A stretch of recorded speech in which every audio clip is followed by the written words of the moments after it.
there, welcome to this video in which I'm going to teach you how to do that. There's timestamps below if you'd like to jump ahead to certain sections. The point of the video and the point of that little sort of composition, if we can call it that, is that I wanted to implement common techniques, common traits of blues piano, which can be used with that kind of boogie-woogie shuffle left hand, which is all in part one, all the left hand stuff. So what I'm talking about in this video, you can apply and personalize and change a little bit and try in different keys and try with different rhythms. So this video, in other words, is not a strict thing for you to learn. So there's no sheet music. You're going to learn the patterns and get the ideas behind why they exist, and then apply it to your own sort of left-hand stuff. Hope it's going to be of use to you. As always, likes, comments, subscriptions are always welcome. Have a look at my video management website, Walter Pianism syllabus, and perhaps Patreon. All the links and goodies are below. So it's in the key of C. I'm assuming that you're going to know the 12-bar blues. If not, you'll probably pick it up from learning this.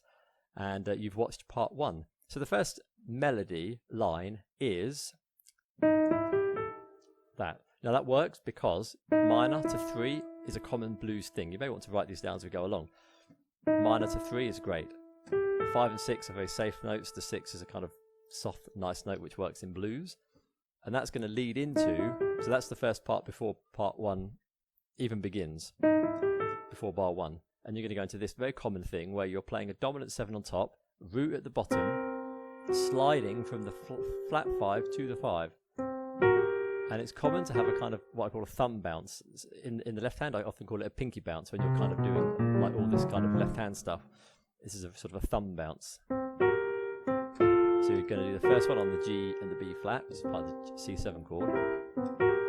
You're going to an F to an A, which is kind of an F chord, but it's like a passing chord. And then here, when you land on the C, you're sliding off the E flat. There's a lot of sliding in blues. Like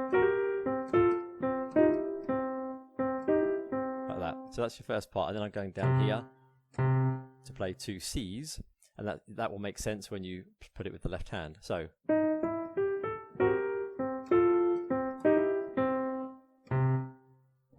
I'll just put that with the left hand. I'll do it down here. So 1 like this. You should know that because it's in part 1. And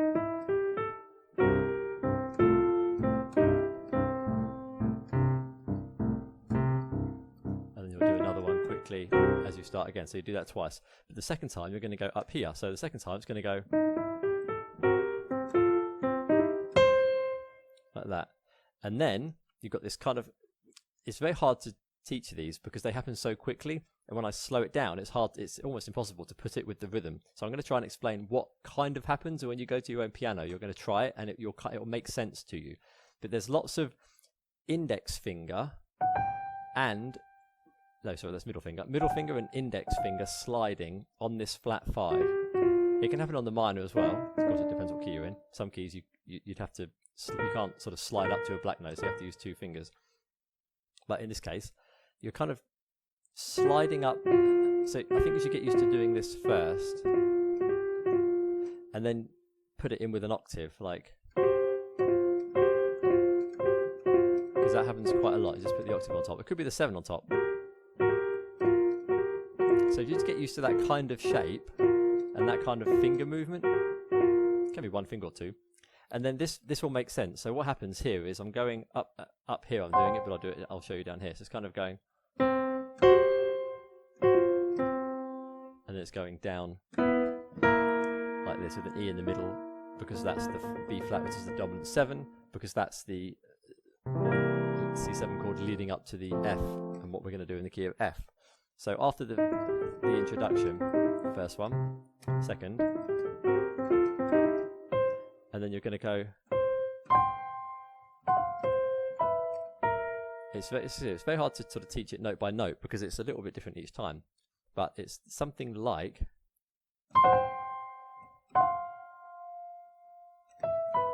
it's really, really hard to teach, really. I'm doing it like this.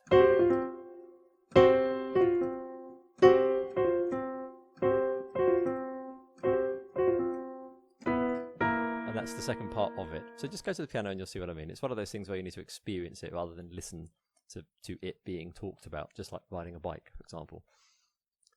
So once you've got that part, let me just do that with the rhythm. So it's going to go. But But you just want to get used to being able to do that kind of,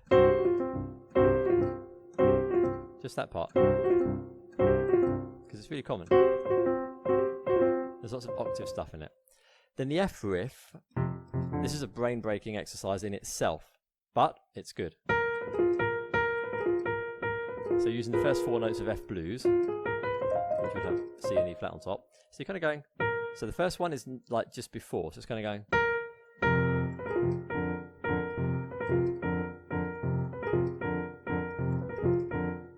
And then I'm repeating it a lot on purpose, so you can hear it.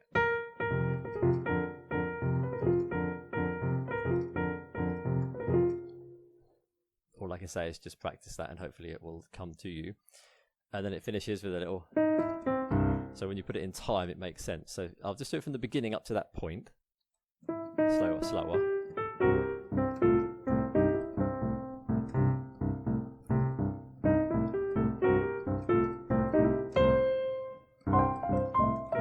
See, it's so hard to do it slowly.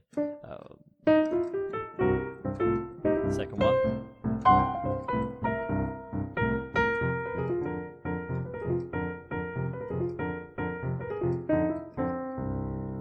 Back onto this C where you repeat the riff again. Although I think in the performance I actually played this chord, which is E, A, B flat, D, which is C13 with a 9. Why? Third is here. 6 and 7 makes 13. Back in the middle, put a 9 on top. Just sounds very nice. It's nice if you do it in the key of F. You can just get used to that shape. It's quite nice in some different keys. And then the thing in G does that same sort of rolling thing again. You just have to get it into your fingers. It's kind of going. So it's again, it's that flat 5 with the 7 on top. I got it. So the first part is, I guess, like this.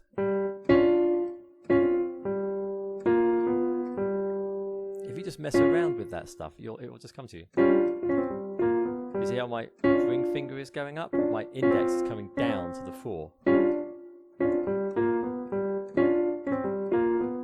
So that's happening on G.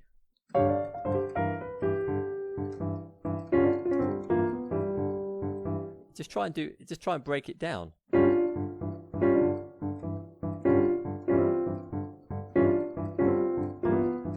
Just even doing it like that, and then at some point you'll just be able to kind of go.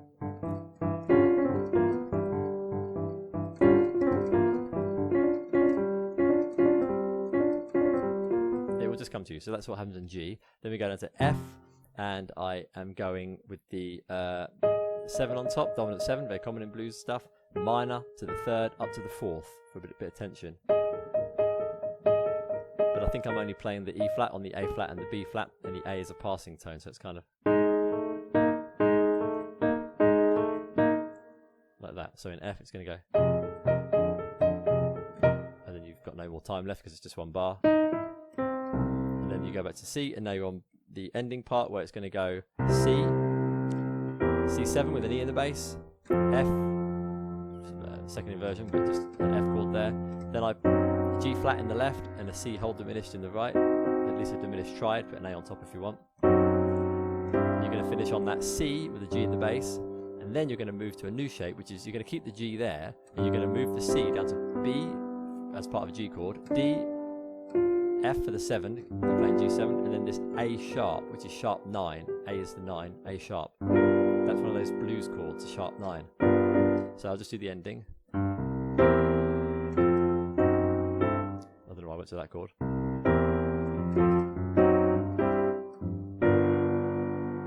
So try and get that into your fingers. So first one is C. The C7 is with the E in the bass. Don't do it with the E. Don't do the C7 with the C in the bass, otherwise you'll be ahead of yourself in the right hand.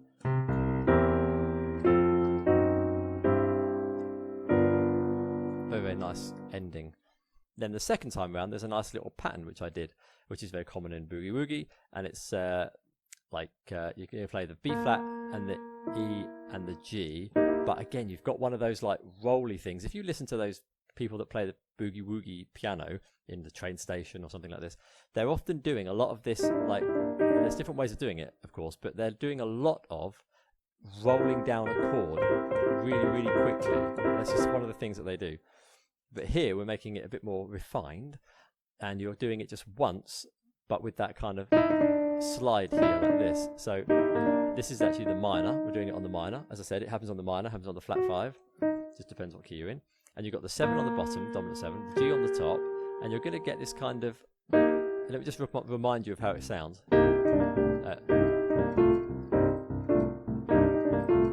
It's that part. And it's just that kind of... You're just sliding... I think I'm going... I'm sort of playing D, E flat, E, G, all together, but with the B. Like... But the G is like hanging on. And then it's just going to go down quickly. Like G, E, D, which is the 9, B flat. So it's kind of, it's like, it sounds really weird on its own. I'm doing it too much. It's like when you look at your hand for a long time, it starts to look really weird. I don't know if you've ever done that. So,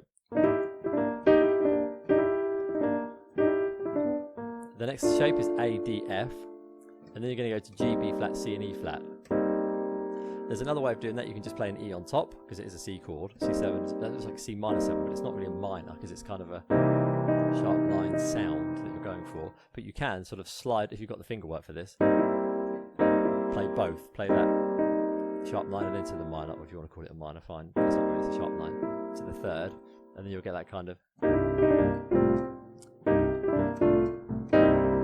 And you go back to the ADF chord and just repeat it. But if you want to just do it simple, you can just slide off the E flat to the E.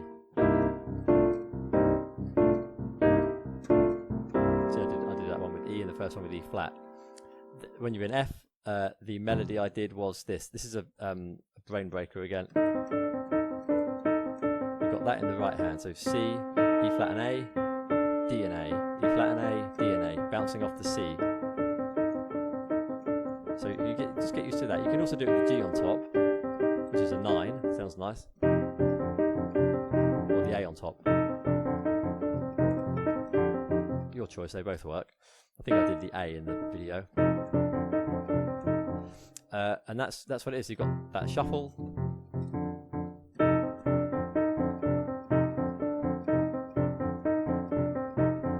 It's just a brain breaker that you should you have to get down. Then it goes back to the beginning. Riff.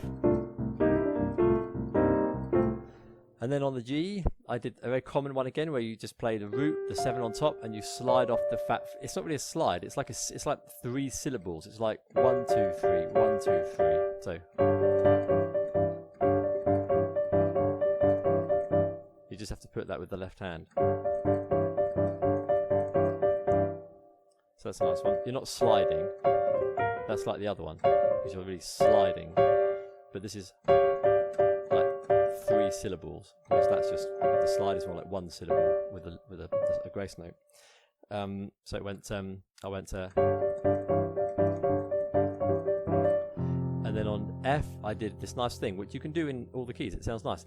You take the minor and the 5, and you just kind of go down via the. Let me just show you. So I went, I took the minor and the 5, A flat and C in the key of F, and you just go 2, 1. So it's like minor and 5, 2, 1.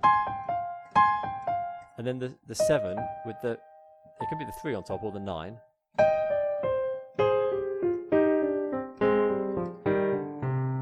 Kind of, if you keep doing it with the G, it's a bit more symmetrical. There's a G on the top of that one. G in the middle here, G there. And if you do it in the key of C, you might do it off the B flat with an E on the top, or a D, E flat and A. So it's minor, 7, minor, and 7. So I went to the F one there. Minor. So you just get, and you can do that. But you might do that as just a little technical exercise and do it from all the black notes. You know, that kind of thing. Just as a little sort of technical exercise.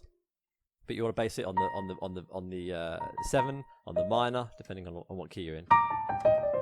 Now you can do that rolly thing again with that kind of twiddly fingery thing. So you can kind of go. Now don't be amazed by that. It's not that hard. I'm just kind of going.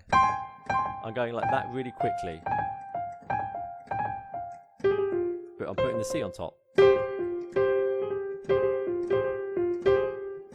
So I'm playing the G and the C together, but it's like the A flat is coming in quickly.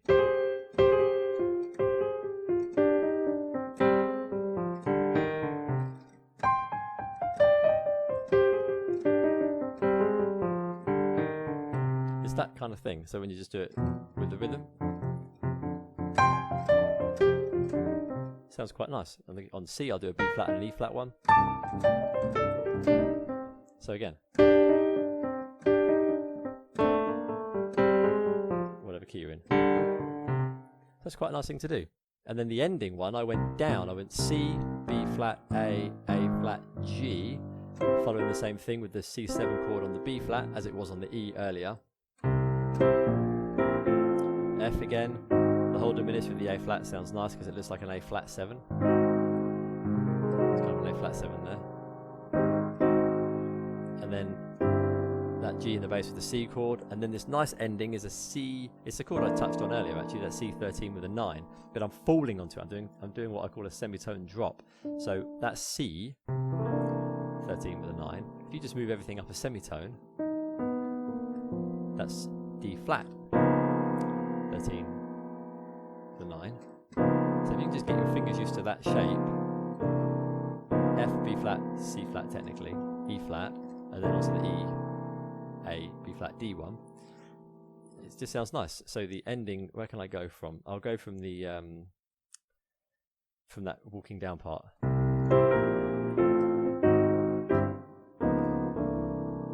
Really, really nice. And then I don't know, I think I just did a simple like run up the chord, but sliding off the E flat. So hopefully, if you just jump through the timestamps, this video will be of use to you, and you will be able to implement what I've talked about in your own blues and maybe make up your own composition, because this is just made up. I made it up, but there's no lead sheet for it, so please don't ask for a lead sheet, because I just wanted to give you some ideas which exist in blues and boogie-woogie.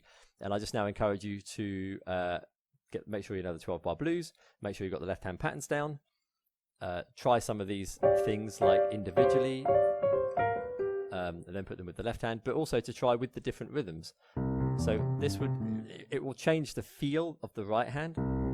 So you can get swing or straight. If I just do this one quite straight and do a similar kind of thing, it would be a different feel.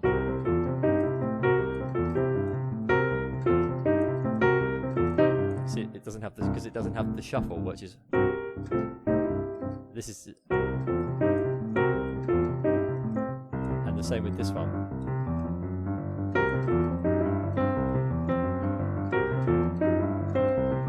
See, it has a different feeling because it's more driving, and 1 and 2 and 1 and instead of 1 and 2 and 1, which is a shuffle. And you'll see that they do fit, but sometimes you need to just change the way you play them. If I do it straight, see, that one kind of prefers a swing to it.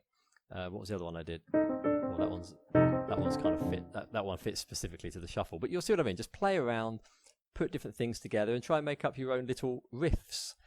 And maybe try and make it a bit more improvised. Of course, there's many more layers to this. I can make another part if you would like, where we can mix what I've done here, and I can give you a couple more elements from Boogie-Woogie, which I'd quite enjoy to do for you, where you can get little melodies in it, and